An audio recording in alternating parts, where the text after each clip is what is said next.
Olá, bem-vindos e bem-vindas ao Café com o Investidor, o programa do Neofeed que entrevista os principais investidores do Brasil. Eu sou Ralph Manzoni Júnior e falo direto dos estúdios do Neofeed. O meu convidado de hoje é Alfredo Menezes, fundador e CEO da Armor Capital, uma casa multimercado que tem mais de 600 milhões de reais sob gestão. Alfredo, tudo bem? Tudo, obrigado pela oportunidade de estar aqui com vocês. Então vamos começar pelo começo. Como surgiu a Armor Capital? Antes de falar sobre como surgiu, eu gostaria de falar o porquê, o nome, né? Armor, vem de armadura em inglês. Em mercado financeiro, você corre risco. E não dá para correr risco de peito aberto. Então a ideia de você correr um risco bem controlado, ter uma armadura para você não se machucar feio, né? Então esse surgiu o nome. E ela surgiu depois de 4 anos que eu tinha montado um family office. Esse family office em 4 anos deu na média em torno de 400% do CDI. Aí surgiu o Covid, juros reais 0 até negativo, foi bem negativo, inclusive, juros nominal de 2. E nós acreditamos que era um momento de abrir um fundo com uma vol mais alta. Então foi um momento que muitas gestoras abriram nesse período, quando o Selic caiu para 2, né? O mercado foi inundado. E além disso, nós acreditamos que o fundo de previdência que tem na casa é um belo instrumento para investimento. Né? Não tem tome-cota, é bom para sucessão, não tem TMCD. Então, o que nós pensamos? Vamos abrir um fundo multimercado com uma vol mais alta e um fundo de previdência. Foi aí que surgiu. Né? Algumas pessoas que trabalharam comigo no Bradesco vieram comigo, especialmente a economista-chefe, nossa, Andréa D'Amico. E foi assim que começamos, então, nesse mercado altamente competitivo. Que ano que foi fundada? Foi 2019, mas os fundos começaram a distribuir final de 2020. Setembro de 2020 nós começamos a distribuir. Então foi no auge... Foi no auge da pandemia. Sim. Da pandemia e quando os juros caíram bastante. Exato. Assim como a Armor Capital surgiram muitas gestoras. Exatamente. Está perfeito. E por que multimercado? Olha, primeiro que está no DNA da equipe, né? Multimercado. E é onde oferece mais oportunidades, não só de gerar alfa, como de defesa do seu portfólio. Né? A casa tem uma experiência muito grande em moedas, né? Sempre foi o nosso drive principal. Né? E depois juros. Então, o multimercado se enquadra bem no perfil da casa como um todo. Tem planos de abrir para outras classes de ativos? Olha, primeiro a gente tem planos, sim, especialmente de previdência, que acreditamos que é um produto que todo investidor, ou todo pessoal, principalmente quem recebe de pessoa jurídica, tem imposto de renda na fonte, tem que aproveitar os 12%. Então a gente está pensando em abrir agora, já estamos providenciando, abrir um fundo de previdência multisseguradora, para poder tratar de PJ, também investidor PJ. Alfredo, quais são as teses? Você tem 2 fundos multimercado e um de previdência. Isso. O que você está investindo? Hoje em dia não, já a gente está com essa posição, nós temos um viés bem otimista com a Bolsa Americana. Acreditamos que os grandes fornecedores para a inteligência artificial, seja ele de processador, memória, placa de vídeo, já estão precificados. Né? As Big 7 já andaram bastante. Então, nós estamos acreditando que os beneficiados vão ser usuários que compraram ou investiram, né? Seja em máquina, processador, rádio, nesse segmento, especialmente serviços não braçais, né? Então, nos parece que um dos grandes beneficiados é o setor financeiro. Então, nós estamos alocando em ação, especialmente de bancos americanos, de varejo, estamos comprando as ações e estamos também comprando na Bolsa Americana. Hoje a gente tem aí, eu diria, em termos de risco, na Bolsa Americana, em torno de 30% no nosso PL. Na Previdência é muito menor, até porque a volatilidade da Previdência é menor, né? A nossa vol da Previdência tem em torno de 2%, tem indo até muito bem, esse ano está 170% do CDI, mas desde o histórico dela é 135%. E já no fundo AXA, que é o mais agressivo, a nossa volta é em torno de 5,5%, 6%. E temos também o fundo SORD, que é um fundo com baixa vol, que é mais um fundo de fluxo de caixa para quem quer fazer gestão, com o objetivo aí de render 110%, 115% do CDI, mas para gestão de caixa. Só uma curiosidade, os nomes dos fundos têm a ver com Armor também. Porque, vamos lá, o mais agressivo, né, Arts, Machado, né? Porque isso. você é mais agressivo. Sword, então ou espada, ou a gente já até pensou em escudo, tem a ver com o perfil do fundo, né? E eu sempre gostei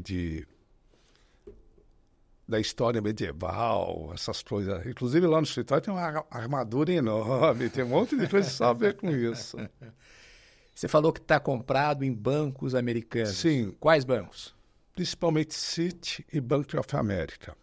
São bancos de redes que acreditamos que aí vai reduzir muito o custo dos bancos, né? Eu vejo hoje, a gente começa a ver, especialmente para programação, que aí ajuda muito. Nós somos uma casa pequena e teve 3 atividades nossas que a gente já migrou para a inteligência artificial.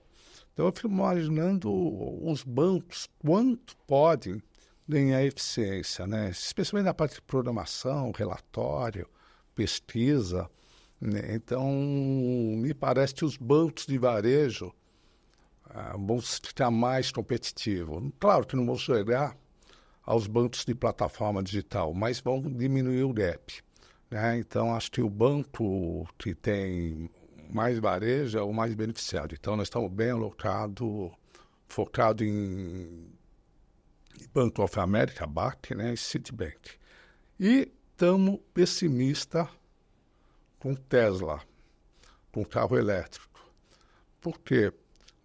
A impressão, eu tive lá umas 4 semanas. Primeiro que o Tesla hoje, para concorrer em termos de preço com o asiático, é quase impossível, né, o preço. E segundo, hoje a direção autônoma dos chineses está muito parecida com o Tesla, não está muito diferente.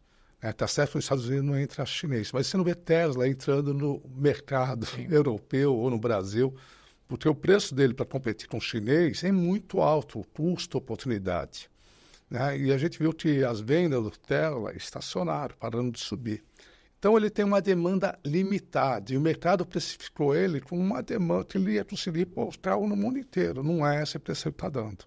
Então, a gente também está vendendo de Tesla, comprado em banco e vendendo em Tesla. Tanto que quando você olha o que o mercado hoje está chamando das magníficas 7, e a Tesla é uma delas. É uma delas. É a empresa que está pior posicionada, que não está tendo ganhos comparado com as outras 6. E é uma empresa que ela sofre uma concorrência enorme dos chineses, né? Então, acho que ela precisa de escala, e não dá para ficar só no mercado americano, porque o americano, ele gosta do carro híbrido, a maioria, né? Não tem que ficar dependente 100% do combustível, da bateria. Então, o que a gente vê muito é o Toyota híbrido lá rodando bastante. É que não deixam entrar nenhum chinês, o mercado é fechado para os carros chineses. Mas parece que o carro elétrico lá esgotou aquela puta demanda. E um negócio que é muito importante do carro elétrico é o mercado secundário, né? Quanto vai valer esse carro depois de 5 anos que a bateria já andou, né?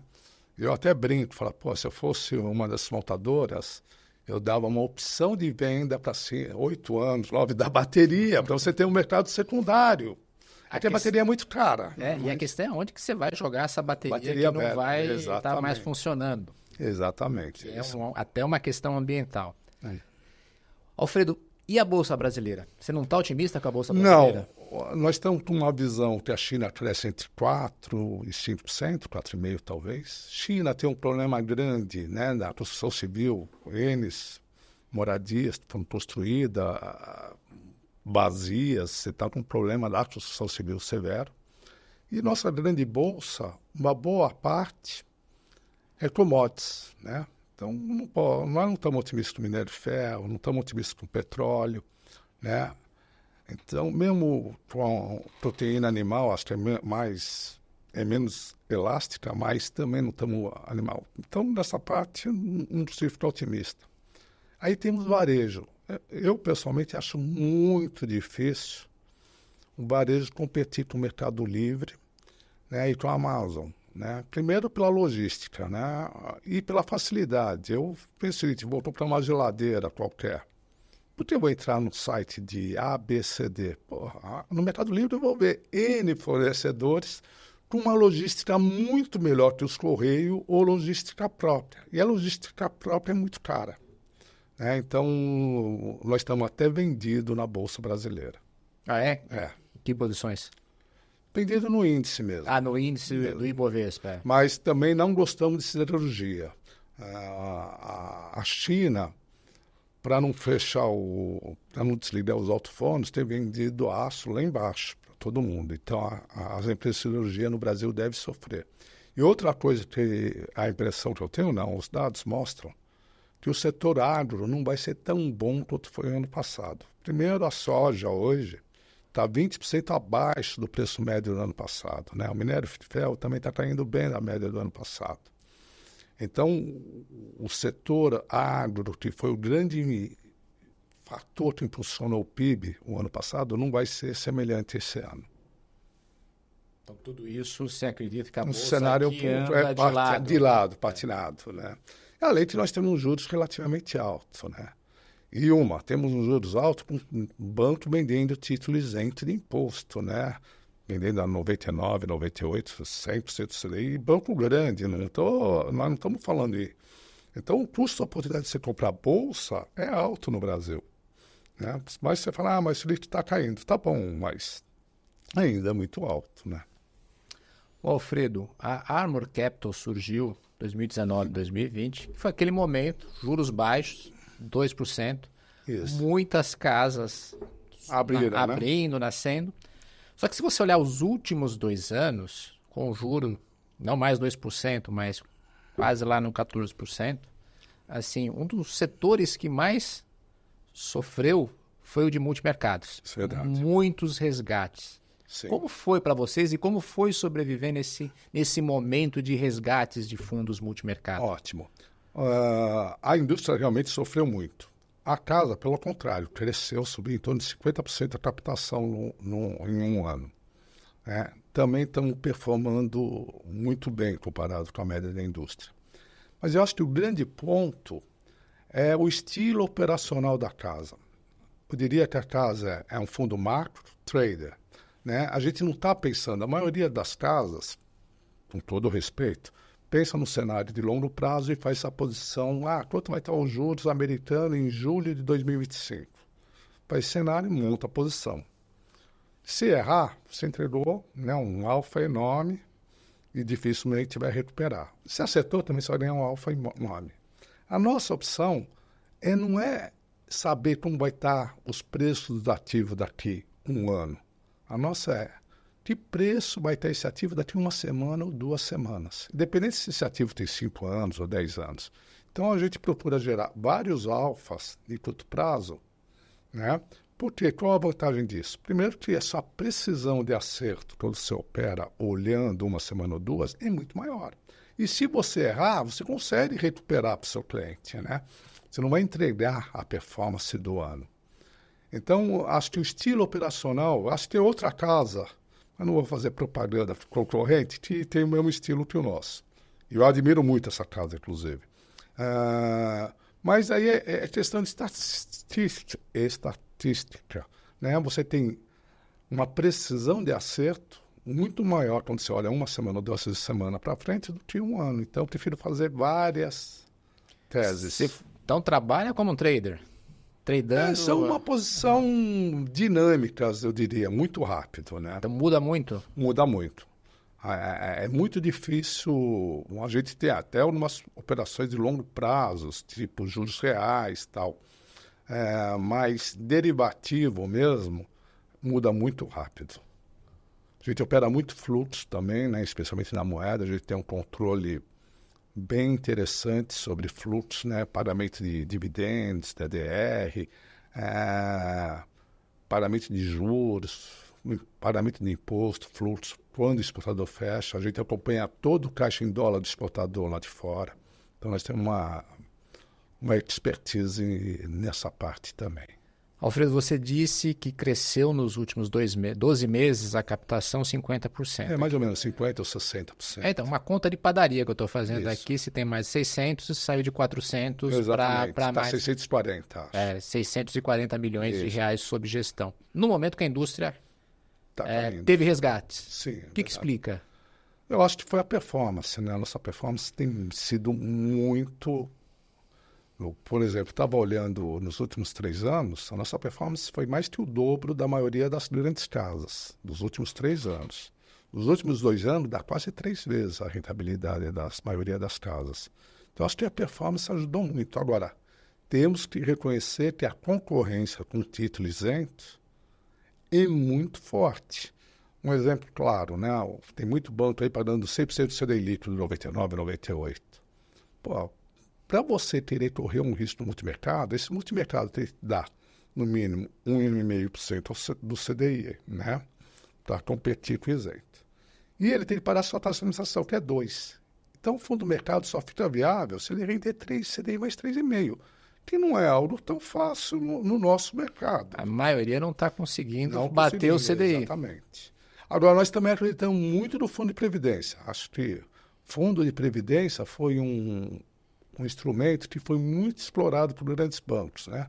Você vendia com uma taxa de administração alta, cobrava FII de entrada, FII de saída, punha só LFT lá, não fazia gestão nenhuma.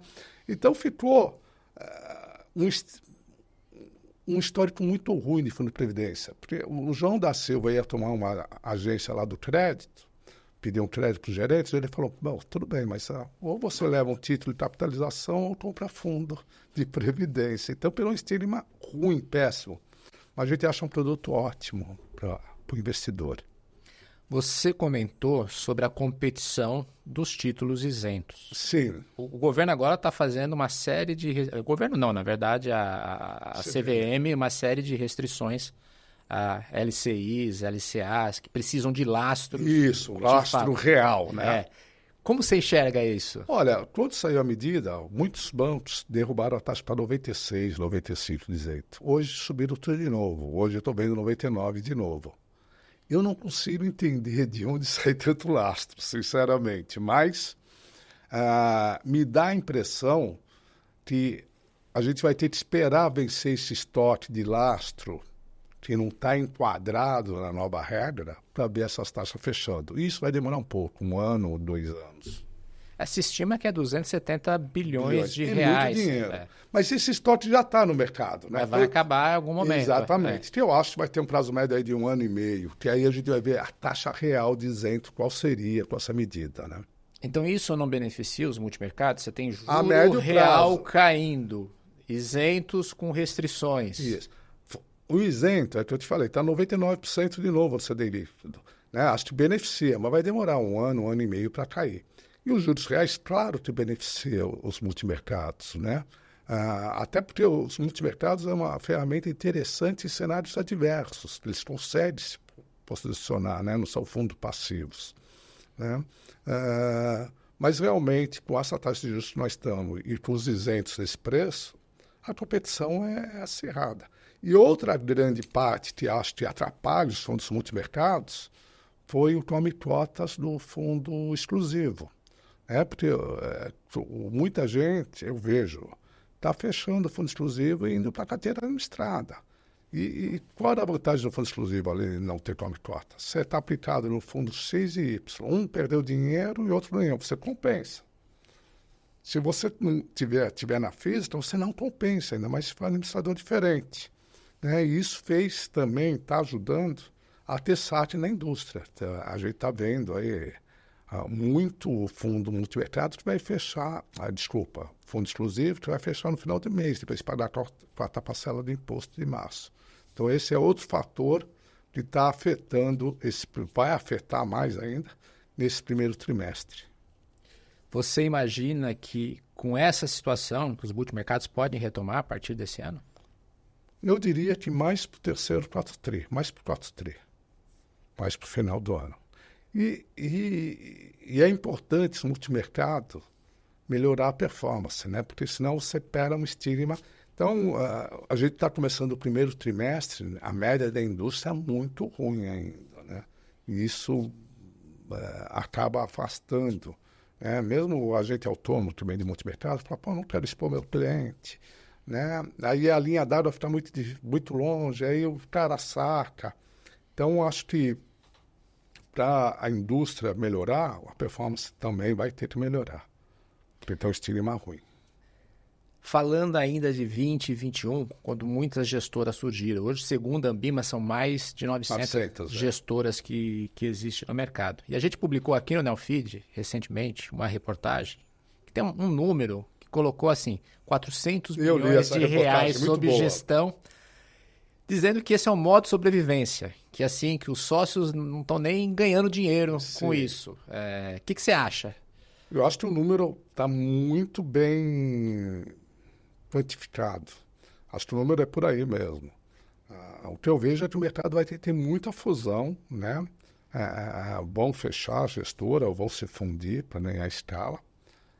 Nós estamos um pouco acima do break-even, mas estamos performando, a performance fica bem acima, né? Agora, cada vez mais, eu não vejo mercado para 900 gestoras no Brasil, talvez 500, 400. Quem vai sobreviver vão ser os melhores, né? E tem muita casa boa aí, acho que, de multimercado. De previdência, acho que é poucas. A gente não vê muito independente focado na previdência, são poucos, né? E vai ter que procurar nicho de mercado, né? Acho que, o multimercado está ruim, você não pode ser monoproduto, né? Então, mas você é multimercado e previdência. Isso. E pelo que está ficando claro na nossa conversa, a previdência é algo que você quer investir mais. Sim, eu acho que é o produto do futuro. Eu acho que quem não tem uma previdência privada, especialmente assalariado, está comprando uma velhice muito mal. Vai estar comprando uma pobreza futura. Então, quando você não tem tome cota, no longo prazo, o efeito é muito grande. Quando você põe 20 anos sem pagar imposto, ganha float sobre imposto, e fora os 12% do assalariado. Então, acho que o conhecimento financeiro de como funciona o fundo de previdência, qual que é a isenção fiscal, qual que é a sucessão, é muito baixo no Brasil. Eu vejo... pessoal, sei lá, que eu me relaciono, eu diria que 5% entende, né? Fora do mercado, na minha vida social. Sim. São muito poucos, aí você vai explicar tal. Aí uns têm resistência, falam, não, mas se eu vou ter devolução de imposto, a Receita vai poder ficar no meu pé. Tem uns negócios assim, que é meio incoerente, mas tem. Então, eu acho que falta conhecimento da população, mas é o melhor. Eu mesmo tenho uma previdência, até por toda a sucessão dos meus filhos. E eu digo o seguinte, quando você tem 50 anos, a previdência pode ser baixa. Quando está 60, você tem que ir aumentando. 70, mais, 80. Quando você morrer, você não fica parando TMCD, pagar advogado para fazer o espólio, inventário. No mínimo vai 10% do seu PL aí, né? Se você estiver em São Paulo, se estiver fora, se estiver em outro estado que é 8%, você vai deixar uns 13%, 14%. Então, eu acho que a previdência, primeiro tem que começar cedo se você está pensando na sua aposentadoria. E se está pensando em sucessão, ela tem que ser interessante, porque você tem um tempo limitado de vida, pode ser 80, 90 anos. Então, para você facilitar a sucessão, para mim é importante isso. Tem outros efeitos, qual é o imposto, se tiver ali que está regressiva, mas eu acho que é bem interessante. E como você está distribuindo os produtos? Olha, os produtos estão os multimercados em 20 plataformas. Hoje, o Safra também montou um fundo espelho, manager, né, dos nossos fundos. Estamos nas principais plataformas do Brasil, BTG, Itaú, Safra, Inter, lá no site tem todas, né? E o nosso fundo surgiu como para investidor qualificado. 1 ano e meio atrás passamos para varejo. Então, a composição do nosso passivo, grande parte é de wealth ou de carteira administrada.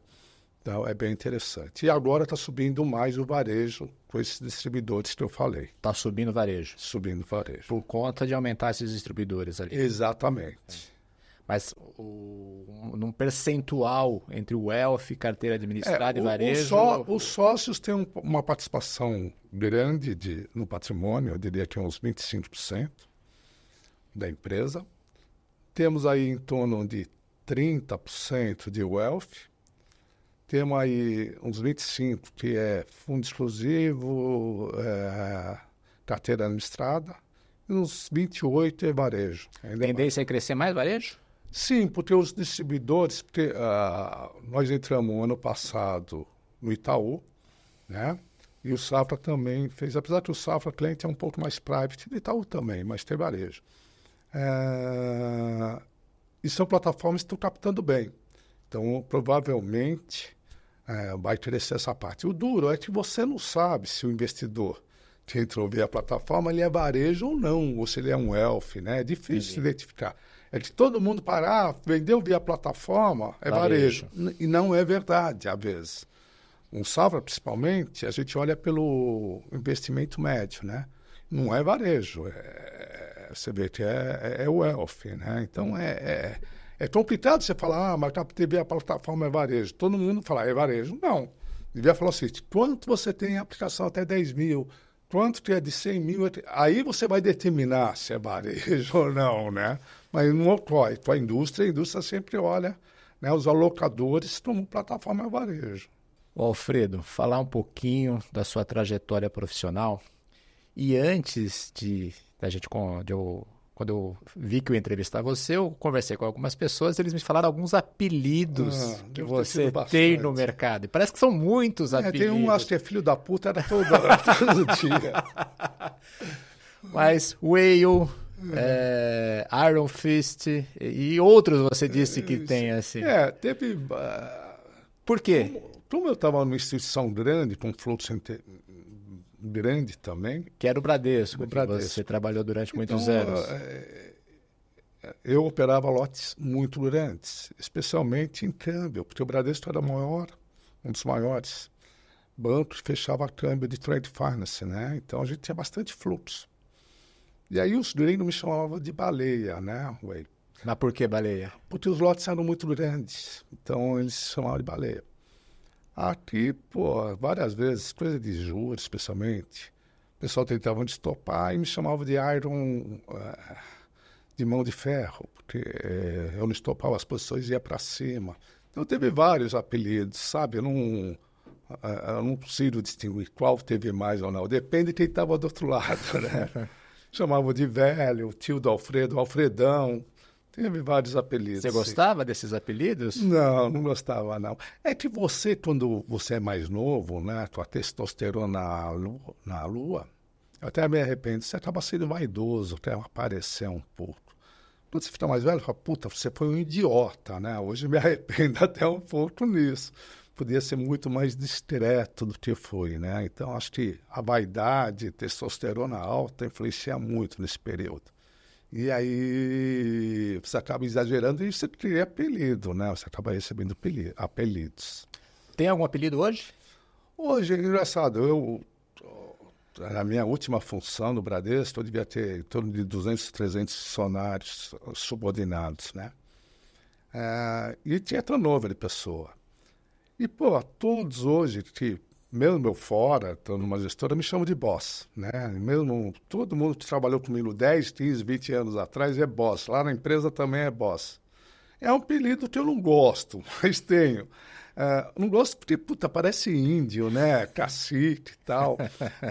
E eu não sou chefe, eu sou companheiro. Claro, tenho que tomar algumas decisões, mas é esse. Alfredo, a gente está chegando agora ao final. Claro. No final eu faço perguntas e respostas rápidas. Vamos lá? Vamos lá. Quem te inspira? Vou te falar um cara, Irineu Evangelista. A maioria das pessoas não sabe quem é. Foi Barão de Mauá. Aí todo mundo sabe. Acho que ele foi o grande empresário no Brasil.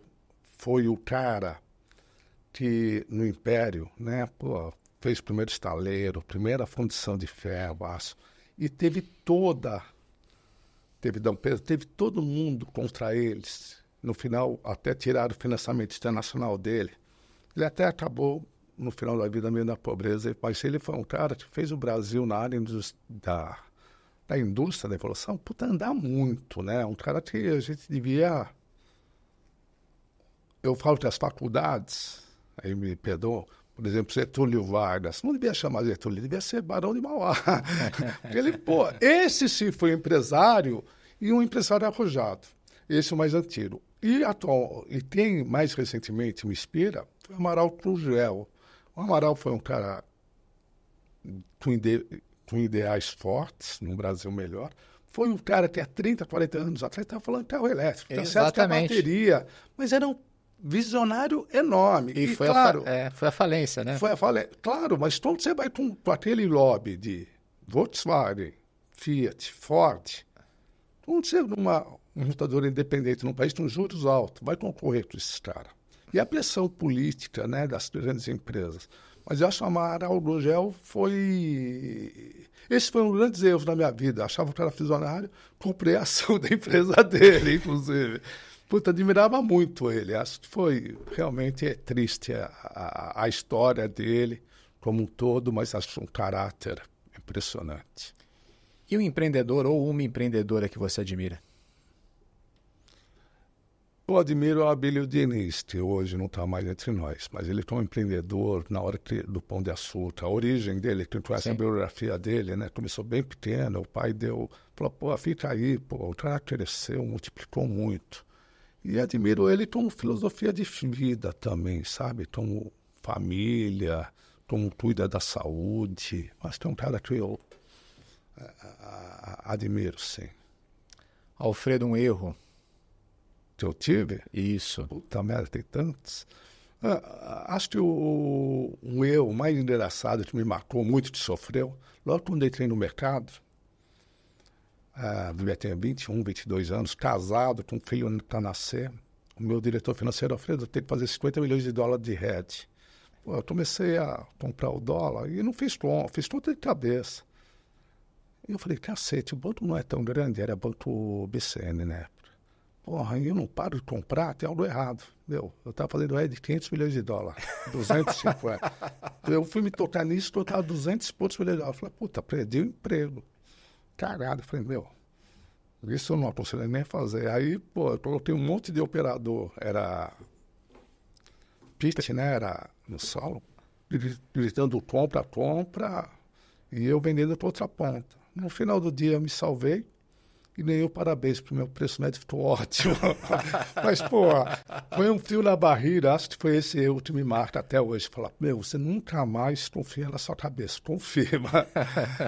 E eu sempre tive um raciocínio lógico muito bom, sempre fui muito fácil, exato. É aquela coisa, é tantos lotes, pronto. Vai embora. E um acerto? Acho que o grande acerto nosso, e da equipe econômica nossa, foi agora recentemente, né? Todo mundo falava em recessão na economia americana. A gente tinha um viés que a inflação era mais tranquila, que não ia ter recessão, que o mercado era mais resiliente. Então, acho que não foi à toa que o nosso fundo performou muito bem no ano passado, né? Comprado em S&P, quando a maioria ou estava vendido, né? E acho que esse foi um grande acerto e foi um negócio que demandou bastante tempo, bastante discussão entre nós. Acho que esse foi um acerto bom. E, por fim, um hobby? Eu tenho 2. No verão, eu gosto muito de mergulho, seja mergulhar autônomo ou livre, tá? Acho que você vive em outra dimensão, dá uma relaxada enorme. E no inverno, normalmente, eu faço trilha, ou de moto ou de UTV. Então, esses são meus 2 hobbies principais. Acho que são só esses 2 que eu tenho, Alfredo, muito obrigado aqui pela conversa no Café com o Investidor. Obrigado pela oportunidade e olhem no site da Amo Capital, conheçam a empresa. Obrigado. Este foi o Café com o Investidor. Eu conversei com Alfredo Menezes, ele é o fundador e o CEO da Armor Capital. Você pode assistir esse programa nas páginas do Neofeed, neofeed.com.br, ou na nossa página no YouTube.